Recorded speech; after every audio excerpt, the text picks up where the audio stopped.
ये कहानी शुरू होती है गंगापुर नाम की। वो बात एक रात की है। एक युवक जिसका नाम पप्पू होता है, वो उसी रास्ते से अपने गांव जा रहा था। तभी उसके पीछे से उसकी माँ की आवाज आती है। अरे पप्पू, इतनी रात गए इस रास्ते पर क्या कर रहा है? पीछे देख, मैं तेरी माँ। माँ, तू यहाँ क्या कर रही है? इतना कहते हुए पप्पू हैरानी से पीछे देखता है, लेकिन वहाँ कोई नहीं होता। पप्पू थोड़ा डर जाता है और जल्दी जल्दी अपने पैर चलाते हुए जाने लगता है और पीछे से उसे डरावनी आवाज आती है। तू मरने के लिए तैयार हो जा। मैंने तुझे बुलाया और तूने मुझे देख लिया।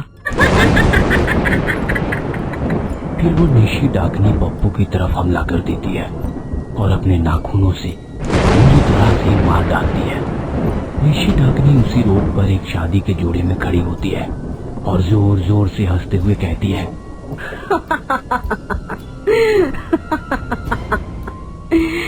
इन गांव वालों ने मेरे साथ बहुत बुरा किया था।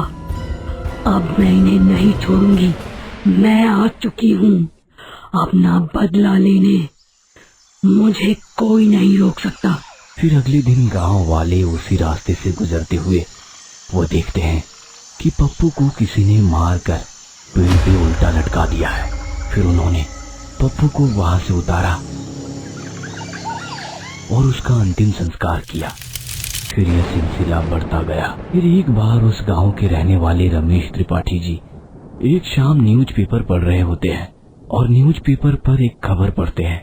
गंगापुर से जा रहे 2 युवक मृत पाए गए। आजकल की खबर में सिर्फ हमारे गांव की भूतिया रोड और उस डाकने के ही चर्चे रहते हैं। अजी सुनते हो, हमारा बेटा रवि शहर से 5 साल बाद आ रहा है। भूल तो नहीं गए हो? चलो मैं इसको कॉल कर लेता हूँ, देखते हैं कहाँ तक पहुँचा है। अगर रात हो गई तो बहुत दिक्कत हो जाएगी समझो। रमेश जी अपने बेटे रवि को कॉल करते हैं। रवि फोन उठाता है और वो कहता है, पापा मैं पहुँच गया हूँ और गांव के पास वाली रोड गंगापुर वाली रोड में हूँ। असल में कोई ऑटो वाला मेरे साथ चलने के लिए तैयार ही नहीं हुआ और रात भी बहुत हो रही थी ना, इसलिए मैं पैदल ही आ गया।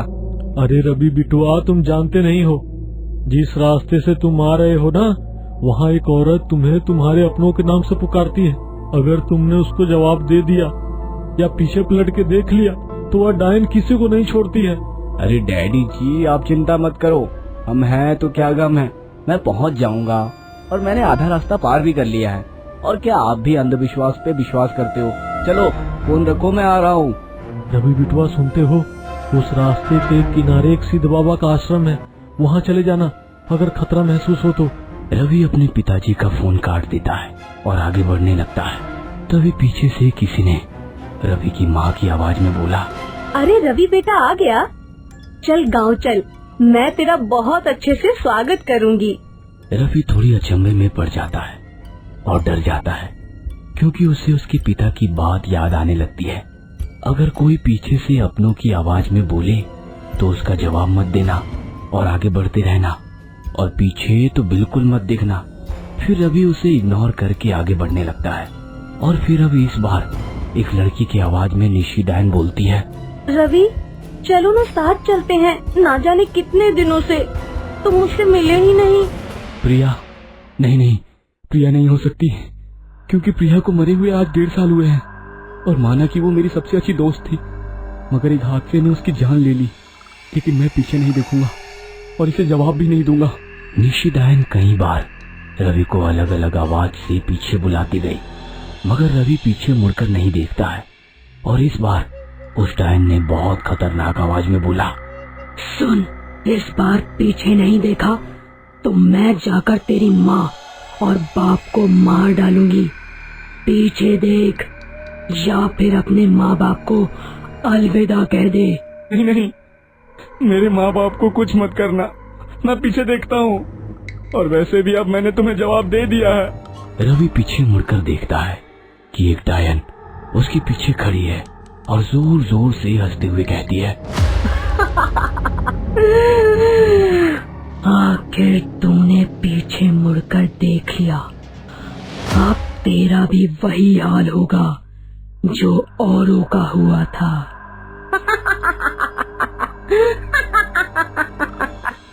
रवि को फिर अपने पिताजी की बात याद आती है कि उस रास्ते पर एक सिद्ध बाबा का आश्रम है।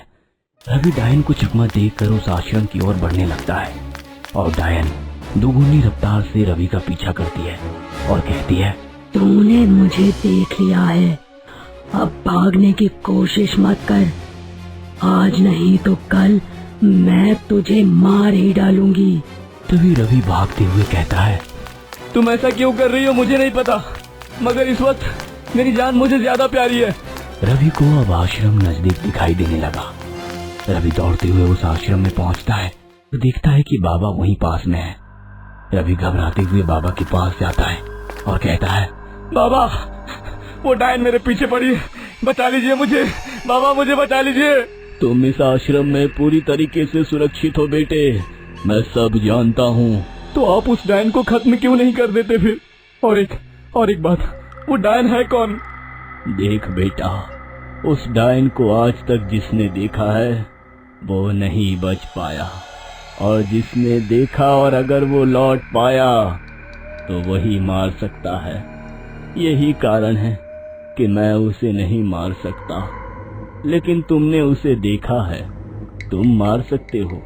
पर अगर तुम कुछ नहीं करते हो तो यह निश्चित है कि वो तुम्हें मार डालेगी। लगभग 1.5 साल पहले तुम्हारे गांव की इसी रोड पर वो महिला जा रही थी, तभी कुछ लोगों ने उस पर पीछे से हमला कर दिया और उसके सामान को लूटा, और साथ ही उसकी इज्जत को वो पीछे से सबको बुलाती गई।